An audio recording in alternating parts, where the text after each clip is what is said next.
guys, it's Naomi from Fizz here. I believe that according to the point we shared yesterday, you guys have already built a basic system towards Chinese poems. And today, I will have a video to introduce the whole Chinese system of poem to you guys completely. So you guys can have a better understanding towards Chinese poem, then can understand the culture behind that better. So let's go. Let's come to the first period, pre-Qing period. And the example is the Book of Songs, 先秦. The Chinese name is called 诗经, the book of songs.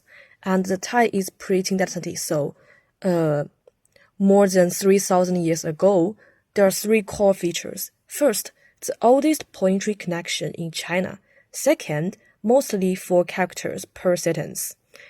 Third, simple, pure things of love, life, and folk wishes. And there will be an example, which is really important one in the Book of Song, and we Chinese students learned it in our Chinese textbooks. The name is 关雎. It is a poem to express love from a man towards a woman. So I will recite now. 关雎，关关雎鸠，在河之洲。窈窕淑女，君子好逑。参差荇菜，左右流之。窈窕淑女，寤寐求之. So as you can see, I only show the paragraph 1. If you are interested in it, I will share in the future. So let me introduce more detailedly. So 关关雎鸠，在河之洲. It is a environmental description. Actually, in many Chinese poems, the first paragraph we want to express the feeling directly. We want to say the intention directly, but we will describe the environment. Like 关关雎鸠，在河之洲. It is just like you build an atmosphere. You build a feeling atmosphere according to the environmental expression. So 关关雎鸠，雎鸠鸟, it's a bird, and the sound of this bird is like 哥哥哥哥, 行不了了哥哥.哥哥 in Chinese is brother, and it also can be used for Chinese women to call the Chinese men her lovers. So it's saying that. So in this case, because its voice is really like the calling of a woman towards a man, her lover, so it is used to express love in Chinese Asian culture. So 关关雎鸠，在河之洲 is a description, and 窈窕淑女，君子好逑 is the intention and direct feeling expression of this poem. A gentle fair maiden matches a noble gentleman's bride. It means the girl, the woman, the lady is really pretty and gorgeous, so the gentleman wants to chase her. So really direct. And the last two, 参差荇菜，左右流之。last one, 参差荇菜，左右流之 is also an environmental description. It actually, and 窈窕淑女，寤寐求之 describes like the girl is always in my mind and I can't sleep. I think her over and over again. So that's the meaning of this poem. We will tell more detailedly in the future. So let's come to the next period, Han Dynasty. And it is called 乐府 poetry, Han 乐府. And Han Dynasty, as we all know that Han Dynasty is from BC 202 towards 9, AC 9. I mean the year. And the core features of Han Dynasty, Han 乐府 poetry, is named after official music Brunner 乐府. So it is official authority and agency to record the songs. Sentence length is not really fixed. You can have any characters you want, and it usually records ordinary people's real life, sorrow, and joy. The note is too long for full poem, and we can only use one classic one to show you guys. And if you are interested in it, maybe we can also have a presentation in the future. So it is called 孔雀东南飞，五里一徘徊. And the translation is here. So it is actually also like the environmental description, but it's really complicated to tell the story. The story is called 孔雀东南飞, the name, and it tells a story of a woman divorced a man because of her mother-in-law dislike her, and the stories the end is really sad. It's a tragedy. We will talk it later. So let's come to the next period. Tang Dynasty. It's really important time in Chinese history. The Tang poetry, it is like the golden time of poetry history. First we need to learn basic divisions. 5 character, 五言, each line with 5 characters. 7 character, 七言, each line with 7 characters. And then there are 2 core forms. The type 1 is 绝句. The rule is only 4 lines total, and the for example is 5 character 绝句. I will give you guys. It is 静夜思. Actually most Chinese people, kids can recite it.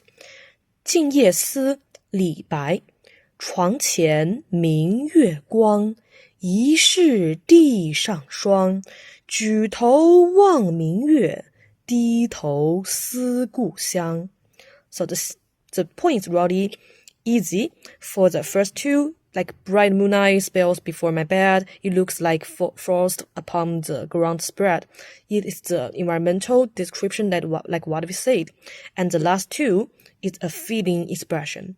举头望明月，低头思故乡. I raise my hand to gaze at the moon high. I bow my head and miss my hometown nigh. So it's really vivid that when the poet Li Bai admires the moon, he misses his hometown. So really simple to understand. And the type B is 律诗. The rule is total 8 lines, and it has really strict rules towards the pronunciation and the comparison. I will give an example. That is a very famous one in the 律诗 history, and it's called the best one of 律诗 in Chinese history. It's written by 杜甫. 登高，风急天高猿啸哀。渚清沙白鸟飞回，无边落木萧萧下，不尽长江滚滚来。万里悲秋常作客，百年多病独登台。艰难苦恨繁霜鬓，潦倒新停浊酒杯. So, for this poetry, as we can see, all are 7 characters, and as you can see, 8 lines. And you can see for the first four, it's also the environmental description. Wind sharp, sky high, up is well and cry. Islets clear, sand white, birds will and fly. Boundless falling leaves rustle down, endless yarns rolls on wave. So it actually describes a really sad and disappointing environment. So it actually shows the feeling atmosphere, the feeling the point want to express in the letter. And the last 4 is the feeling expression. 10,000 li sad autumn, wander still. 100 years of sickness, alone I mount this height. Hardship and bitter grief forced my temple sink. Warm and defeated, I set down my muddy white cap. So it actually expresses the sorrow of the poet because he's old and he suffers the sickness. He left his hometown because of the war, and just like that, we will tell more detailedly in the future. And now let's come to the last period, Song Dynasty, there's one new appears, that is 宋词. Actually, it appears before Song Dynasty, but it has its golden tie of Song Dynasty. It's the characteristic of Song Dynasty. And the one I will give example is 水调歌头明月几时有. It is written by 苏轼. 明月几时有，把酒问青天。不知天上宫阙，今夕是何年？我欲乘风归去，又恐琼楼玉宇，高处不胜寒。起舞弄清影，何似在人间？转朱阁，低绮户，照无眠。不应有恨，何事长向别时圆？人有悲欢离合，月有阴晴圆缺。此事古难全。但愿人长久，千里共婵娟. This one is really complicated to teach, so I will teach it detailedly in the future. And let's come to the last period directly, that is 元曲. It appears in Yuan Dynasty, and I will give an example. 天净沙·秋思，马致远。枯藤老树昏鸦，小桥流水人家。古道西风瘦马，夕阳西下，断肠人在天涯.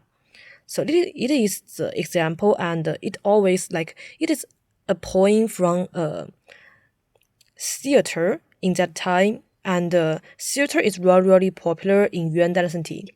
And you maybe will be confused. What's the difference between 宋词 and 元曲? They can express without the limitation of characters. Then, what is the difference? And I can't tell actually, but it's really similar indeed. Let me think actually. Maybe for we Chinese people, it is really easy to distinguish because the title, you can see the title of 宋词 is 水调歌头, and there are many titles only for 宋词. And also the same reason, 天净沙 is the title for 元曲. There are also many titles for 元曲. So when we Chinese people see the title, the first part of the title, we can distinguish what is 宋词, what is 元曲, but it's really hard for foreigners. So I won't tell it now. If in the future I have new research, I will tell you guys. So today, our teach is finished.